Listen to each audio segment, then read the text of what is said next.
Há palavras que sobrevivem ao tempo, não apenas porque foram repetidas muitas vezes, mas porque continuam despertando alguma coisa dentro de nós. Algo que não se resolve somente com explicações. Algo que pede silêncio, observação e talvez coragem. Há quase 2000 anos, um homem caminhava por estradas simples, entre aldeias, montanhas, lagos e multidões que buscavam respostas. Ele não deixou livros escritos por suas próprias mãos, não construiu palácios, não comandou exércitos. Ainda assim, algumas de suas frases atravessaram impérios, sobreviveram a idiomas, cruzaram culturas e chegaram até nós. Entre essas palavras existe uma frase que talvez esteja entre as mais conhecidas e, ao mesmo tempo, entre as menos compreendidas: tudo é possível ao que crê. Para alguns, ela soa como esperança, para outros, como promessa, para muitos, como mistério. E para quem já acreditou, esperou e mesmo assim viu a vida seguir por outro caminho, talvez ela soe quase impossível. Durante séculos, essa frase foi repetida em templos, orações, perdas e momentos em que alguém precisava acreditar que a vida ainda poderia mudar. Mas existe uma pergunta que raramente fazemos. Não, será que tudo é realmente possível? Uma pergunta anterior, mais discreta e talvez mais importante. Quando Jesus falou sobre fé, estava pedindo que as pessoas simplesmente aceitassem alguma coisa como verdadeira. Estava ensinando a esperar milagres. Apresentava uma regra espiritual. Ou apontava para uma transformação mais profunda, uma transformação que começa antes dos acontecimentos externos, dentro da maneira como percebemos, sentimos e habitamos a realidade. Talvez a fé não seja apenas uma resposta. Talvez seja uma forma de ver. Talvez não comece quando algo acontece fora de nós, mas quando algo se reorganiza silenciosamente dentro de nós. E se isso for verdade, tudo é possível ao que crê, talvez não seja um convite para esperar mais, mas para perceber de outro modo. É aqui que nossa investigação começa. Existe algo curioso sobre as grandes palavras da humanidade. Amor, esperança, justiça, liberdade, fé. Quanto mais são repetidas, menos costumamos investigá-las. É como se a familiaridade produzisse uma ilusão silenciosa, a de compreender aquilo que talvez apenas aprendemos a repetir. Poucas palavras passaram tanto por esse processo quanto a palavra fé. Ela aparece em sermões, músicas, livros e conversas. Está até no vocabulário de pessoas que não seguem religião alguma. Mas quando alguém pergunta o que é fé, raramente ouvimos silêncio. Quase sempre surgem respostas imediatas. E talvez seja justamente esse o problema. Alguns dizem que fé é acreditar, outros confiar. Há quem diga que é esperar, perseverar ou conservar a esperança. Nenhuma dessas respostas está necessariamente errada, mas talvez todas sejam incompletas. Responder rapidamente não significa compreender profundamente. Às vezes, uma resposta pronta apenas encerra cedo demais uma pergunta importante. Quando observamos os evangelhos, percebemos algo interessante. Jesus raramente começava oferecendo definições. Ele contava histórias, fazia perguntas, usava imagens simples: sementes, lâmpadas, moedas, pães, água, videiras, pastores. Em vez de entregar conceitos fechados, convidava seus ouvintes a enxergar algo que já estava diante deles. Talvez porque algumas verdades não possam ser apenas explicadas, precisam ser percebidas. Talvez tenhamos passado séculos tentando responder uma pergunta que Jesus não formulou desse modo. Talvez a pergunta não fosse apenas: você acredita? Talvez fosse outra, mais profunda e mais desconfortável: como você vê? Porque existe uma diferença entre concordar com uma ideia e enxergar a realidade a partir de outro lugar interior. Ao longo deste episódio, não tentaremos provar uma teoria, substituir uma tradição ou convencer você de uma interpretação específica. Voltaremos aos textos, com calma, como quem os lê pela primeira vez, sem a pressa de encontrar aquilo que já esperava encontrar. Porque às vezes é somente quando abandonamos a necessidade de confirmar nossas certezas que começamos, enfim, a compreender. Toda frase pertence a um contexto. Toda conversa acontece em um tempo. Toda pergunta nasce dentro de uma história. Para ouvir novamente aquelas palavras, precisamos caminhar por alguns instantes até o mundo em que foram pronunciadas. A Judéia e a Galiléia do século I não eram cenários imóveis de uma história religiosa. Eram territórios vivos, atravessados por impostos, desigualdades, expectativa messiânica, vigilância política e memória. Roma exercia seu poder por autoridades, soldados, tributos e alianças locais. Nas aldeias, a vida era feita de colheitas, pesca, comércio, família e tradição. A maior parte das pessoas não possuía segurança contra doença, fome ou perda. Nesse mundo, falar de cura não era discutir apenas o corpo. Era falar de pertencimento, dignidade e retorno à comunidade. Falar de reino de Deus não era uma abstração inofensiva.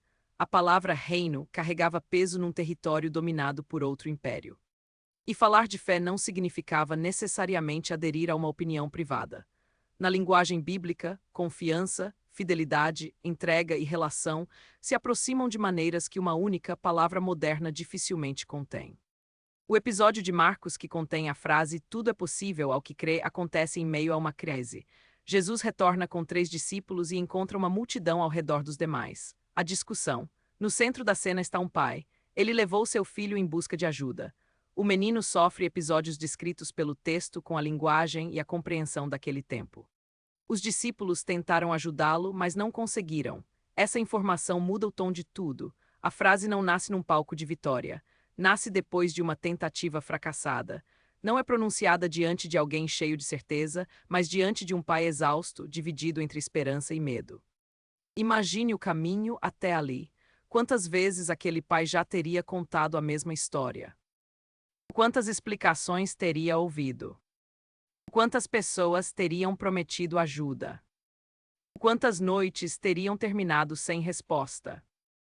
Quando ele finalmente fala com Jesus, não apresenta uma teologia, apresenta o sofrimento, e formula um pedido que revela sua hesitação: se podes fazer alguma coisa, tem compaixão de nós e ajuda-nos. Se podes, 2 palavras pequenas carregadas de toda a história anterior, é a esse "se" que Jesus responde. O texto de Marcos registra a resposta: se podes.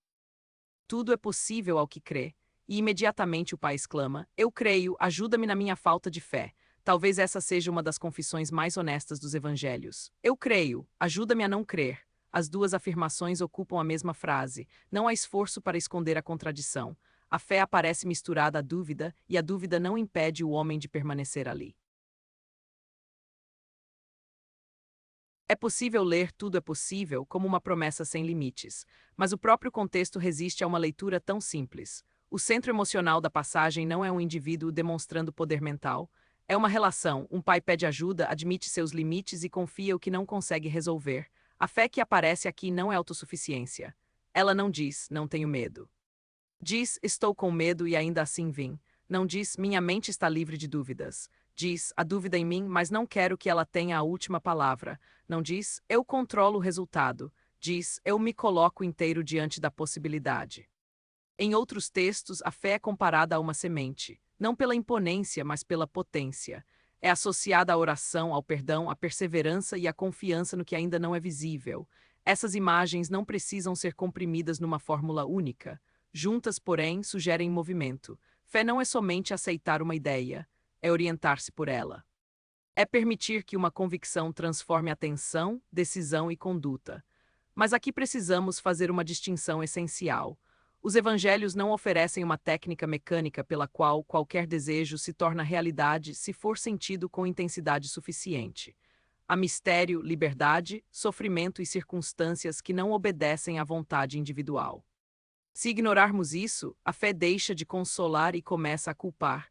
Quem não recebeu o que pediu passaria a ser acusado de não acreditar bastante. Essa conclusão não honra a dor humana nem a complexidade do texto. Então, que possibilidade permanece aberta? Uma frase poderosa pode libertar. Também pode ser retirada do contexto e transformada em mercadoria. Tudo é possível pode se tornar promessa de sucesso, riqueza, cura imediata ou controle absoluto da realidade. O problema não está em desejar mudança. Desejar alívio, prosperidade, reconciliação e saúde é profundamente humano. O problema começa quando uma experiência espiritual é reduzida a uma equação. Pensamento correto, resultado garantido, dúvida presente, fracasso merecido. Essa equação não deixa espaço para luto, acaso, limites, injustiça ou para o tempo dos outros, e torna a pessoa responsável por tudo o que a feriu. Possibilidade não é o mesmo que controle. Abrir-se ao possível não significa comandar cada acontecimento. Pode significar deixar de tratar o presente como a única forma que a vida pode assumir. Há situações externas que não mudam quando desejamos. Há outras que começam a mudar quando percebemos uma saída antes invisível. E existe uma transformação que pode ocorrer mesmo antes de sabermos o resultado, a mudança de postura de quem deixa de viver apenas como prisioneiro do medo. Talvez a fé amplie o campo da ação porque primeiro amplia o campo da percepção. Aquilo que considero impossível não recebe minha atenção, meu esforço nem minha presença. Aquilo que reconheço como possível começa a reorganizar escolhas, hábitos e relações. Isso não garante o desfecho, mas muda quem caminha em direção a ele. Nossa hipótese, portanto, não é que a mente controle o universo. É mais sóbria e talvez mais exigente. Fé pode ser a disposição interior que nos permite agir a partir de uma realidade ainda não plenamente visível, sem negar os fatos presentes. Ela não chama a noite de dia, acende uma luz dentro da noite. Ela não apaga a dúvida, impede que a dúvida decida tudo. Ela não oferece domínio absoluto. Oferece direção. É nesse ponto que uma leitura filosófica moderna entra na conversa, não como substituição do Evangelho, como lente possível. No século XX, Neville Goddard apresentou uma leitura espiritual centrada na imaginação e no estado de consciência. Para ele, a maneira como uma pessoa se identifica interiormente, aquilo que aceita como verdadeiro a respeito de si e de sua realidade, influencia profundamente sua experiência. Neville convidava seus ouvintes a imaginar o desejo já realizado e a habitar emocionalmente o estado correspondente. Em sua linguagem, não bastaria pensar sobre uma vida diferente. Seria necessário pensar a partir dela. Essa proposta dialoga com algo reconhecível, imagens interiores orientam a atenção, expectativas influenciam comportamento, identidades assumidas sustentam hábitos. Mas reconhecer esse diálogo não exige afirmar que todo acontecimento externo seja produzido exclusivamente pela imaginação individual. Essa é uma interpretação metafísica específica, não uma conclusão demonstrada pelo texto de Marcos. Jesus e Neville não devem ser apresentados como se dissessem exatamente a mesma coisa. Eles pertencem a tempos, propósitos e contextos diferentes. Nos evangelhos, fé é inseparável de relação com Deus, compaixão, perdão, comunidade e transformação ética. Em Neville, a ênfase recai frequentemente sobre imaginação, identidade e realização do estado assumido. Ainda assim, existe uma pergunta fértil entre essas margens. O que acontece quando uma possibilidade deixa de ser apenas desejada e passa a ser interiormente habitada? Talvez a imaginação possa funcionar como ensaio da ação. Antes de uma conversa difícil, imaginamos a serenidade com que desejamos falar. Antes de abandonar um hábito, contemplamos a pessoa que queremos nos tornar. Antes de começar um caminho, permitimos que sua possibilidade adquira forma dentro de nós. As palavras "eu sou" revelam identidades que repetimos quase sem perceber. Eu sou assim. Eu nunca consigo. Isso não é para mim. Algumas dessas frases descrevem experiências, outras transformam experiências passadas em sentenças permanentes. Uma prática consciente não precisa negar a realidade. Pode perguntar: que identidade estou reforçando todos os dias? Essa identidade serve à verdade, à compaixão e à vida que desejo construir. Qual seria o próximo gesto de alguém que já não se define somente pela ferida? Nessa leitura, fé e imaginação se encontram não no controle mágico do mundo, mas na coragem de não confundir o estado atual com o destino final. Como aplicar essa reflexão sem transformar fé em fantasia? Comece distinguindo um fato de uma sentença. Este projeto ainda não deu certo é um fato possível. Nada do que faço funciona é uma sentença. Esta relação terminou pode ser um fato. Nunca mais serei amado é uma previsão vestida de certeza. Estou com medo descreve uma experiência. Sou incapaz transforma um estado passageiro em identidade. Fé não exige que o fato seja negado. Convida a retirar dele o direito de definir sozinho todo o futuro. Podemos organizar essa prática em 3 movimentos. Primeiro, reconhecer, nomeie a realidade sem exagerar nem minimizar o que aconteceu. O que você sente? O que depende de você e o que não depende. Segundo, imaginar. Não fantasie apenas o troféu final. Imagine a qualidade interior necessária para o próximo passo. Serenidade, disciplina, honestidade, coragem, paciência. Como essa qualidade respira? Como escuta? Como responde? Terceiro, agir. Escolha uma ação pequena que seja coerente com o estado contemplado. Enviar a mensagem, pedir ajuda, marcar a consulta, estudar por 20 minutos, reconhecer um erro, colocar um limite. A ação ancora a possibilidade no mundo compartilhado. Uma espiritualidade responsável não substitui tratamento médico, psicológico, jurídico ou financeiro quando eles são necessários. Orar e procurar ajuda não são gestos opostos. Imaginar uma vida restaurada e aceitar acompanhamento podem pertencer ao mesmo movimento de fé. Também não somos responsáveis por imaginar a mudança de outra pessoa contra sua vontade. Relações incluem liberdade, consentimento e limite. A pergunta prática não é: como faço o universo obedecer? É agudo: que forma de presença esta situação pede de mim agora? Talvez o possível comece exatamente aí. Se este for um momento seguro, permita-se ficar em silêncio por alguns instantes. Você não precisa acreditar em nada novo, não precisa produzir uma emoção especial, apenas observe, perceba o apoio sob seu corpo, o ar entrando, o ar saindo.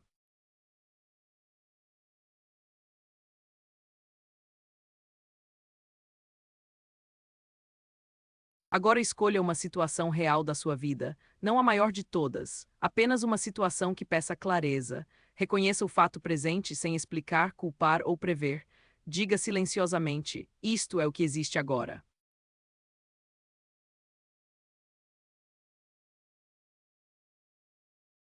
Observe se existe um si dentro de você, se for possível. Se eu conseguir, se ainda houver tempo, não tente expulsá-lo. Lembre-se do Pai no Evangelho: eu creio, ajuda-me na minha falta de fé. Permita que confiança e dúvida estejam presentes sem que nenhuma precise fingir ser a outra.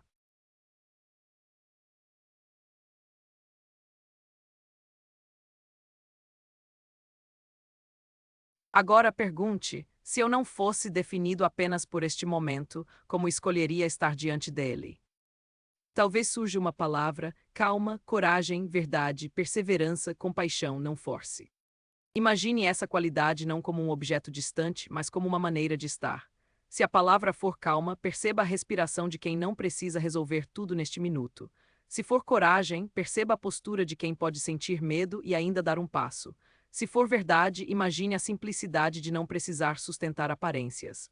Permaneça aí por alguns instantes.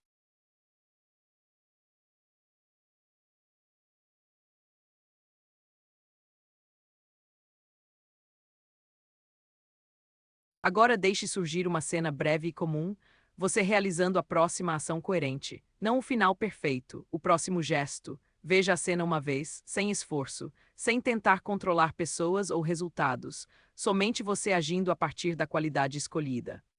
Pergunte: qual é o menor passo verdadeiro que posso dar? Guarde a resposta sem transformá-la em promessa. Respire uma vez mais, perceba novamente o ambiente. Quando quiser, retorne. Fé talvez não seja eliminar todas as perguntas. Talvez seja descobrir como caminhar com uma pergunta sem entregar a ela todo o nosso poder de escolha. Tudo é possível ao que crê.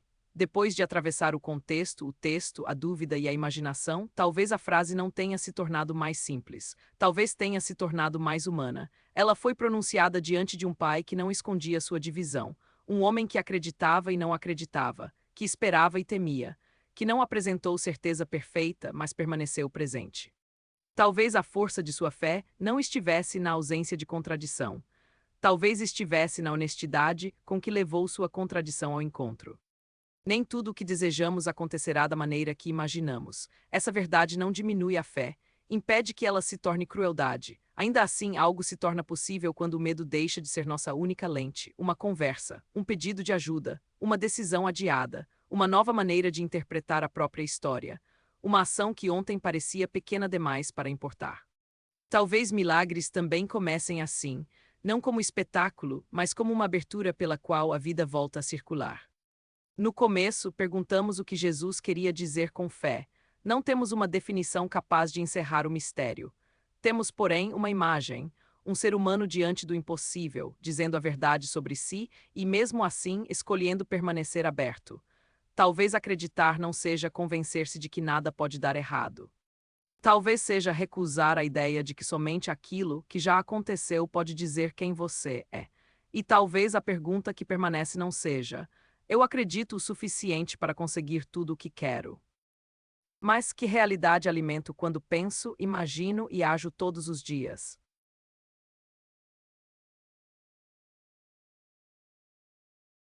E quem me torno quando escolho viver a partir da possibilidade?